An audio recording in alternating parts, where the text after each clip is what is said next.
Affordable and premium-looking smartwatch nandito na.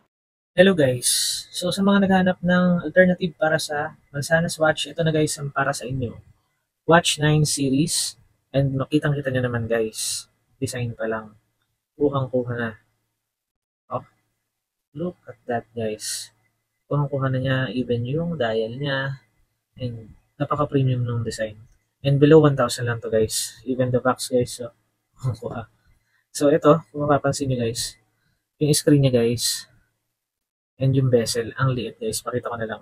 Palit tayo ng ibang watch face para makita niyo yung bezel. Guys, yung bezel niya ang liit. Compare sa ibang smartwatch na minsan above 1,000 pa. Ang liit ng bezel nito guys. Ang sulit nito. And din nga, marami rin siyang features na na kasama. May mga health monitoring din siya. And may app siyang kasama guys. Kailangan nyo lang i-scan tong QR to. Ayan.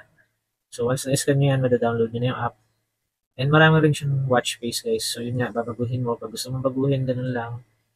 Yung dial lang, i-rotate mo lang siya. So ayan guys, ang ganda diba? Tapos, napaka-snappy rin nung mismong watch. Kanya naman, responsive sa touch. Diba? Oh. Pwede nyo siya guys gawing camera shutter. Pwede rin sa music player. Ayan. And ang kagandahan dito, pwede nyo rin pantawag guys. So ayan nga, meron siya mga contacts na dyan. Pwede nyo lagyan via sa app. So ayan, pwede ka rin mag-dial. Kita nyo naman, ganda ng touch response niya. Accurate yung mga natatype mo. Hindi ka basta nagkakamali. Kitang-kita naman guys. Sulit na sulit to. Lalo na sa mga naghahanap ng alternative lang. And pwede nyo nga palang baguhin yung UI guys. Ayan siya. Pwede yung parang gear. Ito yun. Kita ko sa inyo. So ayan.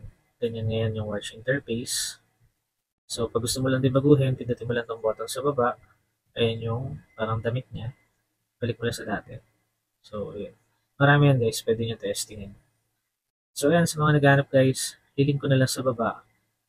And one thing nga pala guys, yung speaker niya, meron siyang speaker dito. So pwede ka makipag-usap, pwede ka sa tawag, and pwede ka makinig ng music. Yun nga lang guys, hindi siya ganun kalakas. Pero kasi sa akin hindi naman importante yun. Ang importante sa akin yung no tips lang. And yun, camera shutter, plus na yun. Kasi lalo na sa mahilig mag-picture. And tumatagal din siya ng isang araw mahigit guys. Depende sa paggamit niya. Maganda to guys. Check nyo na lang yung link sa baba. Thank you.